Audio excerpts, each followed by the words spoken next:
वाकई क्या नेतन्याहू की हालत खराब हो चुकी है। यह बात मैं इसलिए कह रहा हूं क्योंकि गजा के साथ इजराइल का सीज फायर और उसके बाद जिस ताकत की नुमाइश लगातार इजराइल अलग अलग देशों पर हमला करके करता था, अब उससे तौबा करने लगा है।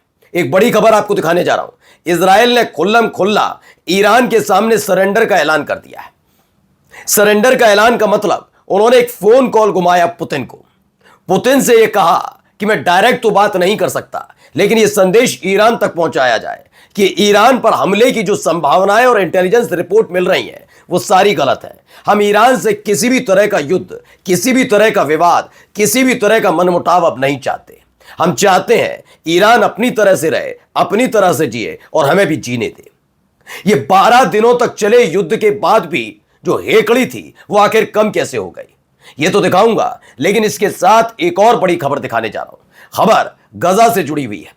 आपको पता है कि गजा और इजराइल के बीच न केवल सीज फायर हुआ बल्कि साइन भी हो गए। लेकिन वहां से जो इजराइल की सेना निकल रही थी उससे पहले उसने कुछ ऐसा कर दिया है जिसने कई देशों का पारा चढ़ा दिया है। नमस्कार, मैं हूं प्रज्वल गौतम और आप देख रहे हैं टाइम्स एक्सप्रेस। सबसे पहले यह बड़ी खबर आपको दिखाने जा रहा हूं। खबर है तास की। तास क्या है? रूस का एक न्यूज एजेंसी है। उसने एक पुतिन के हवाले से खबर चलाई है। उन्होंने बताया कि पुतिन ने कहा कि Netanyahu asked him to convey to Iran that Israel no longer wants conflict with Iran. Israel नहीं चाहता। दरअसल पुतिन के मुताबिक नेतन्याहू ने पुतिन को फोन किया और एक संदेश ईरान तक पहुंचाने की अपील कर डाली है। पुतिन के नेतन्याहू ने फोन कॉल पर कहा कि ईरान को बता दीजिए कि इजराइल ईरान से किसी भी तरह का कोई मतभेद या मनमुटाव नहीं चाहता। जो हमला हुआ, जिसका परिणाम हमने भी भुगता, जो तमाम चीजें थी वो बहुत खत्म। क्या ये इसलिए किया जा रहा है कि चूंकि फिलिस्तीन को मान्यता मिल चुकी है, आईडीएफ की वापसी हो रही है और इन सब के बीच एक फिलिस्तीन स्वतंत्र देश के तौर पर ईरान से अपने संबंधों को मजबूत करेगा। इजराइल ये अच्छे से जानता है कि अमेरिका उसकी हर संभव मदद करता रहे, लेकिन ईरान के पास जिस तरह की मिसाइल और ड्रोन्स हैं उसकी काट अमेरिका के पास भी नहीं है। वो 12 दिनों का युद्ध इजराइल कभी नहीं भूलेगा। जब अमेरिका की तरफ से मिले अत्याधुनिक हथियार और एयर डिफेंस सिस्टम होने के बावजूद भी इजराइल के अंदर अलग अलग शहरों में तबाही की पटकथा लिखी गई, सबने देखा था। तो क्या यही वजह है कि फिलिस्तीन के साथ जो कुछ हुआ, आज फिलिस्तीन को देश का दर्जा मिलने के बाद ईरान के नाम से इजराइल घबरा रहा है? क्योंकि इजराइल की पॉलिसी गजा को लेकर कभी बदलने वाली नहीं है। ये क्लियर कर लीजिए, ये कभी बदलेगी नहीं, लिख कर ले लीजिए। तो ऐसे में क्या अब वो पुतिन के सहारे ईरान से दोस्ती का हाथ बढ़ाना चाहता है और सरेंडर कर चुका है? देखिए खबर ये भी है, breaking Putin, Israel is no longer interested in clash with Iran. Israel asked us to convey message to Tehran. कहा गया कि तेहरान से तक ये खबर पहुंचा दीजिए, बता दीजिए ईरान को कि अब हमें किसी भी तरह का विवाद नहीं चाहिए, कोई भी कैसा भी विवाद। जबकि हाल ही में 3 दिन पहले एक बयान और आ गया था पुतिन का बयान यह था कि अब 8000 किलोमीटर तक की मारक क्षमता वाली एक मिसाइल विकसित कर रहा है ईरान। ऐसे में उन्होंने अमेरिका को भड़काने की कोशिश की थी। बिल्कुल वैसे ही जब 12 दिनों तक युद्ध चलता रहा, अमेरिका से मदद मांगी जाती रही और बार बार ये बताया न्यूक्लियर फैसिलिटी, और जबरदस्ती अमेरिका ने ईरान की न्यूक्लियर फैसिलिटी पर हमला किया। ये हुआ था ना? क्या वैसा ही दोबारा करने की कोशिश कर रहा था और झटका लग गया है इजराइल को। दरअसल ईरान को लेकर कहा था कि 8000 किलोमीटर की मारक क्षमता वाली न केवल मिसाइल बना रहा है बल्कि उसमें अगर 3000 किलोमीटर और जोड़ दिए तो यकीन मानकर चलिए अमेरिका उसकी जद में भी होगा और पकड़ में भी, और चूकेगा नहीं ईरान अमेरिका पर हमला करने से। यह बात अभी 3 से 4 दिन पहले कही थी। तो क्या इस पूरी खबर को देने के बाद ट्रंप ने उनको फटकार लगा दी है कि बात बात पर बच्चों की तरह रोने से बेहतर यह है कि अगर ईरान का खुद कोई इलाज कर सको तो करके दिखाओ। यह बात बात पर यह नहीं कि अमेरिका पर हमला होगा, अमेरिका पर हमला होगा, अमेरिका पर हमला होगा। ईरान अमेरिका पर हमला करने से पहले इजराइल पर हमला क्यों नहीं करेगा?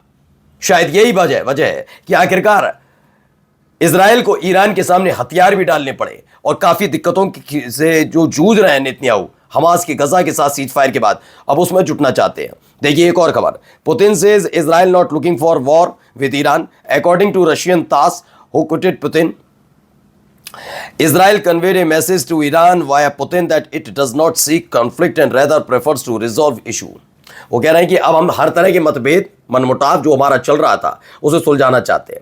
यही मैंने कहा था जिस दिन फिलिस्तीन को मान्यता मिलने वाली बात चल रही थी कि जिस दिन फिलिस्तीन को मान्यता मिलेगी इजराइल के तेवर ठंडे होंगे। वजह क्या है कि अब तक गजा एक पहचानते हैं, जानते हैं, हमारे ही दुनिया में धरती पर एक छोटा सा हिस्सा है, लेकिन उसे मान्यता नहीं मिल रही थी। अब मान्यता मिलने के बाद ये दो तीन चीजें क्लियर हो जाती हैं। एक तो उसे फंड मिलने शुरू होंगे अलग अलग जगह से, हथियार वो बिना रोक टोक खरीद सकता है, मांग सकता है, ले सकता है। इसमें यह नहीं कि आपने एक आतंकी संगठन को हथियार उपलब्ध करा दिए, ईरान ने कर दिए, ये नहीं कह सकते। अब आप जो काम पर्दे के पीछे ईरान करता था अब वो खुल्लम खुल्ला ईरान पहुंचाएगा गजा में हथियार, रूस पहुंचाएगा, एयर डिफेंस सिस्टम होगा, इनकी अपनी सेना होगी और अपने लिहाज से फिलिस्तीन किसी भी देश के साथ अपने संबंधों को मजबूत करेगा। इजराइल की टेंशन यह है कि अमेरिका चाहे उसकी कितनी मदद कर ले, लेकिन अमेरिका ऐसा है जब उसे पेमेंट मिलना बंद हो जाएगा तो हथियार सप्लाई नहीं करेगा। ऐसे में फिलिस्तीन को टक्कर देने के लिए उसे उन तमाम देशों को भी अपना दोस्त बनाना है जिनसे आने वाले वक्त में गजा फिलिस्तीन संबंध बनाने जा रहा है, और जो सबसे बड़ा खतरा इजराइल के लिए हो सकता है। आइए अगली खबर दिखाते हैं, जाते जाते क्या कुछ कर रहे हैं। ये तस्वीर, पहले वीडियो देखिए, यहां क्या हो रहा है। एक ये वीडियो निकल कर आई, समुद्री क्षेत्र, ये गजा के फिलिस्तीनियों का यह इलाका पूरा, लेकिन बोट घूम रही है और कैसे फायरिंग कर रही है, इसमें खबर निकल कर आई, फायरिंग की जा रही है।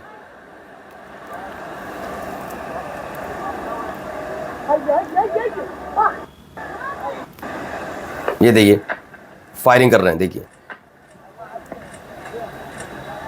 वहां पर जो लोग खड़े हुए हैं उन पर फायरिंग की जा रही है बोट से।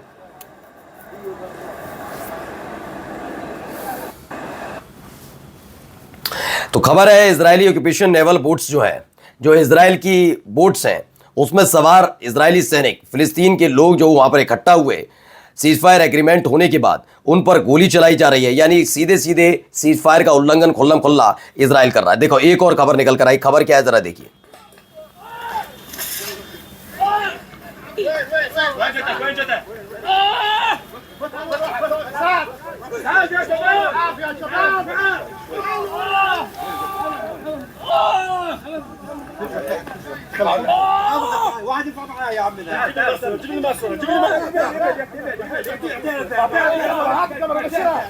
दरअसल एक खबर है नबुल से निकली है। खबर यह थी कि इजरायली सेटलर्स फिलिस्तीनी जो किसान है उन पर हमला कर रहे थे।